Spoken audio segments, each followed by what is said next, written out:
Hello and welcome back to my Pokemon Horizons review series. Today we are reviewing episode 12. Let's get started and I hope you enjoy. So Liko and Roy are still in the Arboliva forest, and after seeing how burnt up and destroyed it was, they decide to jump to action, collecting berries, making sure the soil is all ready to plant new trees. I liked how they used everything they've learned in Paldea to accomplish restoring this forest, like Sprigatito using Quick Attack to gather up the berries, Roy using Stomping Tantrum to make sure the ground is all leveled out. It was pretty cool, but they needed water and there was no signal to contact the crew. But fortunately, Freed was great in this episode. He realised something was up and set out to find them, in the process knocking down this Magneton who was blocking the communication. While the connection was down, we also got this clip from Nido Thing, but she couldn't actually upload it as there was no internet, which was another funny take on one of her clips. This time it was all about Pokemon's abilities and how different abilities can accomplish different things. Freed and Orla arrived to help out Liko and Roy, and they brought along the man, the myth and the legend, Ludlow. What's he going to do? Well, it was time for him to draw his own dulled blade. He pulls out the Law Ball and he's got a Quagsire inside. This was just so cool, just the whole little speech he did and the Law Ball.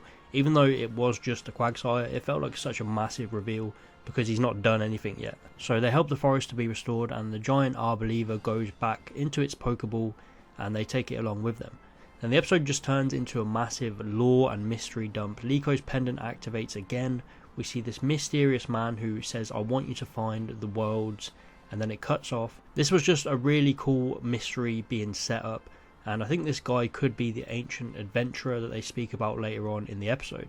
And then lore dump continues. Freed goes to the library to see Luca, who was the person he was trying to contact last episode.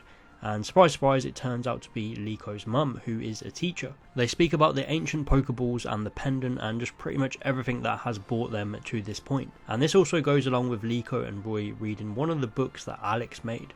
And there is an old story about an adventurer called Lucius who has these hero Pokemon, these Pokemon that he travels to paradise with. And among them are the Black Rayquaza and the Arboliva. So Roy and Liko have found 2 of the 6 Pokemon. This was just really cool. There's just a lot happening in this episode, but it all ties back to when we first met Roy, and he already knew about this adventurer. So I think this story is going to tie massively in with both Liko and Roy's journey. Liko's mum, Luca, was a cool character. It seems her and Freed have known each other for a while. Maybe she was his teacher before, but basically she says she doesn't want to see Liko because then her parent side will come out, and she thinks Liko should decide where to go next. And she does. She decides it's time to visit her grandmother because she knows more about this pendant than anybody. So they're heading to the old castle in the Galar region, and most likely this is Hammerlock. But before that, Spinel, my guy, is finally making a move. He's revealed to be watching them, and he also has an Umbreon, so he's automatically a badass. But man, what even was this episode? It was crazy, just reveals after reveals. There was so much to unpack. I probably missed a bunch of stuff. We had Ludlow and his Quagsire, we have the Ancient Adventurer and the 6 heroes, Liko's mum Luca, Spinel. There was just so much going on, and it was a really good setup episode, setting up new things but also calling back to a lot of old things. I really can't wait to see Galar in this anime. I feel like they could do a lot more justice than Journeys did, and who knows, maybe we could see Leon or Raihan, and we could finally get a confirmation that this is in the same universe as Ash. But we're going to see Liko's grandmother along with her Arcanine. I think she's going to bring a lot of life to the series as well. But overall, this was just a great episode. I love these kind of setup episodes where it teases a lot of things to come. The adventure stuff really intrigues me.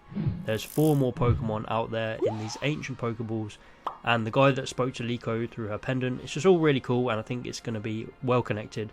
So for this episode, I'm going to go 8 out of 10. Let me know your thoughts about this episode. What is your rating? Please like and subscribe if you enjoyed, and I'll see you next time.